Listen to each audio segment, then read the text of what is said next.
Friends, నేను మీ ఓయినాని. ఈరోజు చూస్తున్నారు కదా, చలి చాలా పెడుతుంది. మనమే ఎట్లున్నామంటే రోడ్డు మీద పడుకున్న వాళ్ళకి ఇంకెట్లుంటుందో తెలియదు. కాబట్టి ఇక్కడ రోడ్డు మీద పడుకున్న వాళ్ళకి ఇట్లా దుప్పట్లు పంచుదామని ఒక ఆలోచన వచ్చింది. ఇంట్లో ఉన్న వాళ్ళకి మనకి చాలా చలి పెడుతుంది అని చెప్పేసి దుప్పట్లు తీసుకున్నా, పంచనీకి వెళ్తున్నా. ఇంకా ఎవరెవరికి ఇస్తున్నా మీకు చూపిస్తాను, పదండి వెళ్దాం. రోడ్ల మీద వండుకున్న వాళ్ళ పరిస్థితి ఏందో మరి. ఇళ్ళల్లో ఉండేకి మనకే ఎంత చలి పెడుతుందంటే రోడ్ల మీద వాళ్ళు ఏం కప్పుకుంటారు, ఏం చేస్తారు, ఇంత చలిలో చాలా తట్టుకొని ఉంటారు. వాళ్ళైతే చాలా కష్టం ఈ చలికి తట్టుకొని ఉండాలంటే. చాలా ఘోరంగా ఉంది చలి మాత్రం. రోజు రోజుకి ఎక్కువ అవుతుంది కానీ తక్కువ అవుతుంది చలి అసలే.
కదా మహర్షిలాగా సాగదా మనుష్యులందు నీ కదా మహర్షిలాగా సాగదా.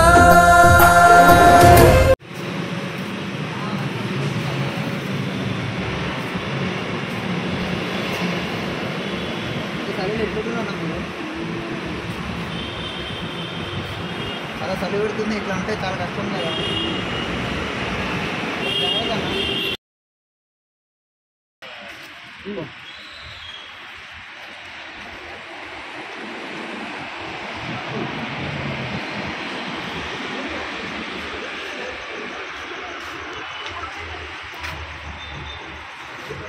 నాలయ్యా దండాలయ్యా మాతో నేను ఉండాలయ్యా.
చూసారా ఫ్రెండ్స్, అందరు రోడ్డు మీద ఎట్లా ఉన్నారో. చాలా చలి పెడుతుంది. మాకు కూడా మేము వెళ్ళేసి వచ్చినాము. ఇప్పుడు టైం చూస్తే 1 అవుతుంది. ఇప్పటిదాకా మేము అందరికీ ఇచ్చేసి వచ్చినాము. కానీ రోడ్డు మీద చాలా ఇబ్బంది ఉంది. ఎందుకంటే వాళ్ళు ఎట్లా అనుకుంటారో, ఎట్లా ఏం చేస్తారో తెలియదు. కానీ కాలు మేము ఇంత స్వెటర్ వేసుకొని నెత్తి క్యాప్ పెట్టుకొని పోయినా కానీ మాకు చాలా చాలా చలి పెట్టింది. కానీ మాకు తోచిన సాయం మేము చేసినాము. మీకు తోచిన సాయం మీరు చేయాలనుకుంటే మీరు చేయండి. మాకు తోచిన సాయం మేము చేసినాం. ఓకేనా? ఈ వీడియో కనుక మీకు నచ్చినట్టయితే లైక్ చేయండి, షేర్ చేయండి, సబ్స్క్రైబ్ చేయండి. Thank you for watching.